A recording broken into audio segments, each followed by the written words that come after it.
In Lab 3, I used VPython to analyze the observed position of a star after every 1 day and determine the unknown mass of a black hole exerting a gravitational force on the star.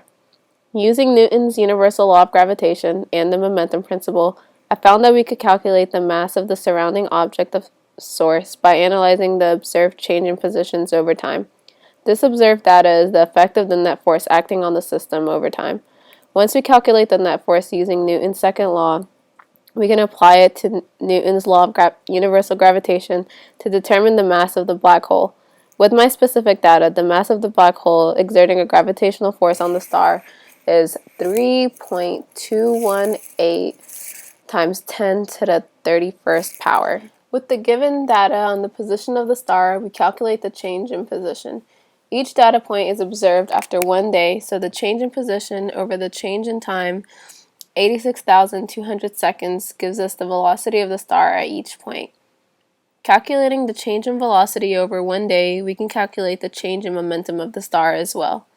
The momentum principle states that the change in momentum over the change in time is equal to the net force acting on the object.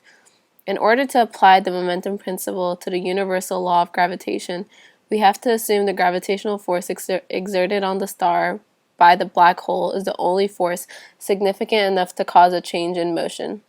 By algebraically rearranging the universal law of gravity, I used the mass of the black hole is equal to the magnitude of F net times the magnitude of the distance between the star and the black hole squared, divided by the mass of the star times the universal constant for gravity.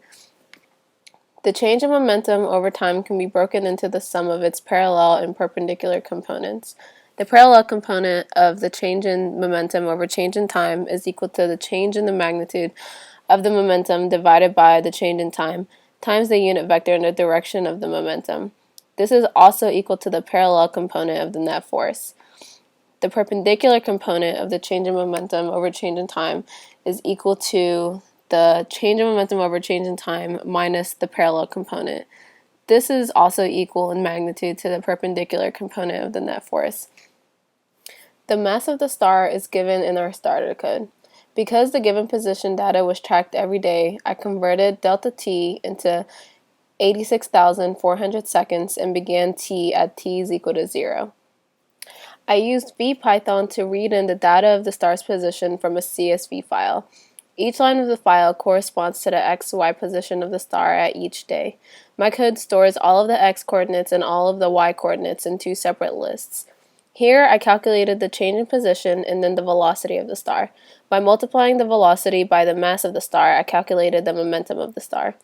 Then I calculated the change in velocity and change in momentum. Using the momentum principle, I set the change in the momentum over time equal to the net force. To visually represent the net force acting on the star, I calculated the parallel and perpendicular components of the net force. I also set my arrow scale to 1 times 10 to the negative 16th power to get an appropriate scalar representation of the net force and the parallel and perpendicular components. To calculate the mass of the black hole, I used the final calculated net force and applied it to the universal law of gravitation. When calculating the mass of the black hole, F net at any point in the star's motion could have been used to determine the mass of the black hole. However, because I included a new line of code to calculate the black hole's mass for me, I decided to use the final net force calculated at the end of the while loop. The momentum principle states that F net is equal to the change in momentum over change in time. However, F net is not the same as the change in momentum over change in time. The change in momentum over the change in time is the effect of a net force applied to a system. Therefore, the net force is the cause of a change in motion. If the motion of the observed star remains unchanged and is affected only by the gravitational force of a new black hole, then I can conclude that the new black hole has the same mass as the one I calculated in my code. It is not possible to find a new value for the mass of the black hole because the observed star follows the same path as previously observed.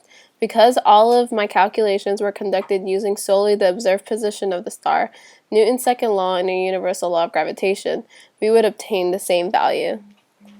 In conclusion, I found that we could calculate the mass of the surrounding object of source by analyzing the observed change in positions over time. This observed data is the effect of the net force acting on the system over time. Once we calculate the net force using Newton's second law, we can apply it to Newton's law of universal gravitation to determine the mass of the black hole.